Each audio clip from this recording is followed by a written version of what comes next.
రామరెడ్డి దామోదర్ రెడ్డి గారి సంతాప సభ ఈనాడు సర్వోత్తమ్ రెడ్డి గారు, రామరెడ్డి కుటుంబ సభ్యులు, వారి అభిమానులు అందరూ కలిసి ఏర్పాటు చేసి 50 సంవత్సరాలు దామోదర్ రెడ్డి గారితో ఉన్న సాన్నిహిత్యము, 5 పర్యాయాలు శాసనసభ్యుడిగా, 2 పర్యాయాలు ఉమ్మడి రాష్ట్ర మంత్రిగా, ప్రజా జీవితంలో ఆస్తులను అన్నిటినీ కరగబెట్టి నమ్మిన కార్యకర్తల కోసం, జెండా మోసిన పార్టీ కోసం సర్వం త్యాగం చేసిన నాయకుడు రామరెడ్డి దామోదర్ రెడ్డి గారి సంతాప సభ ఈనాడు మన అందరికీ బాధాకరమైన అంశం. రాజకీయాలలో ఒక్కసారి ప్రజాప్రతినిధిగా ఎన్నికైతేనే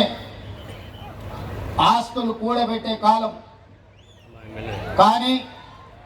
5 సార్లు శాసనసభ్యుడిగా, 2 సార్లు మంత్రిగా పనిచేసిన రామరెడ్డి దామోదర్ రెడ్డి గారు వేలాది ఎకరాల భూములను నల్గొండ జిల్లాలోనే కాదు, ఖమ్మం జిల్లాలో వారి తండ్రి నుంచి వారసత్వంగా వచ్చిన ఆస్తులను, వారి అత్తగారి కుటుంబం నుంచి వచ్చిన వేలాది ఎకరాల వారసత్వాన్ని ఈ నల్గొండ జిల్లా ప్రజల కోసం త్యాగం చేసింది. ప్రధానంగా ఆనాడు ఈ జిల్లాలో రాజకీయ కక్షలు, కార్పణ్యాలు, రాజకీయ వివాదాలలో కార్యకర్తల మీద దాడులు, హత్యాయత్నాలు, ఇలాంటి విపత్కరమైన పరిస్థితులను ఎదుర్కొని కార్యకర్తలకు అండగా నిలబడి వేలాది మంది కాంగ్రెస్ పార్టీ కార్యకర్తలను నల్గొండ జిల్లాలో కాపాడి ఈ జిల్లాలో జెండాను నిలబెట్టిన నాయకుడు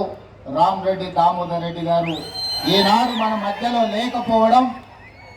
ఎంతో బాధాకరం. ఆనాడు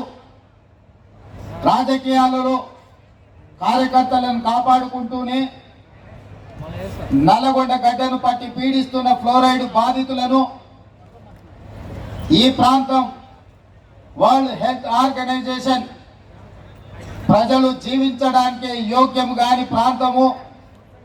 భవిష్యత్తులో ఈ ప్రాంతము నిర్మానుష్యంగా మారి ఇక్కడ ప్రజలు నివసించలేని పరిస్థితి వస్తుంది అని చెప్పి ఆనాడు వరల్డ్ హెల్త్ ఆర్గనైజేషన్ ఇచ్చిన రిపోర్టు ప్రాతిపదికన నేపథ్యంలో ఈ ప్రాంతం కరువు, ఈ ప్రాంతానికి నీళ్లు లేకపోవడం, ఈ ప్రాంత పేద ప్రజలని ఫ్లోరైడ్ మహమ్మారి పట్టి పీడిస్తున్న సందర్భంలో గోదావరి జలాలను ఈ ప్రాంతానికి తరలించాలని ఆనాడు గొప్ప ఉద్యమం రామరెడ్డి దామోదర్ రెడ్డి గారు చేపట్టడం జరిగింది. వారి ఉద్యమ నేపథ్యంలో మొట్టమొదటి ప్రధానమంత్రి తన ప్రాధాన్యతలో ఎడ్యుకేషన్ అండ్ ఇరిగేషన్ అనే పండిత్ జవహర్లాల్ నెహ్రూ గారు తీసుకొని శ్రీరామ్ సాగర్ ప్రాజెక్టును మొట్టమొదటి ప్రధానమంత్రి గారు చేపడితే ఆ ప్రాజెక్టు కాలక్రమేణా అటు కరీంనగర్, వరంగల్, ఇతర ప్రాంతాలకు నీళ్లు ఇస్తూనే నల్గొండ జిల్లాకు కూడా నీళ్లు ఇవ్వాలి, ఈ ప్రాంతాన్ని పట్టి పీడిస్తున్న ఫ్లోరైడ్ సమస్యను పరిష్కరించాలి, కరువుగా ఎడారిగా మారిన నల్గొండ జిల్లా సస్యశ్యామలం కావాలి,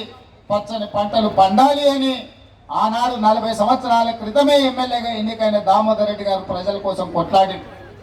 ఆనాడు ప్రతిపక్ష పార్టీ చంద్రబాబు నాయుడు గారు ముఖ్యమంత్రి ఉన్నప్పుడు ఉద్యమాన్ని ఉవ్వెత్తున లేపి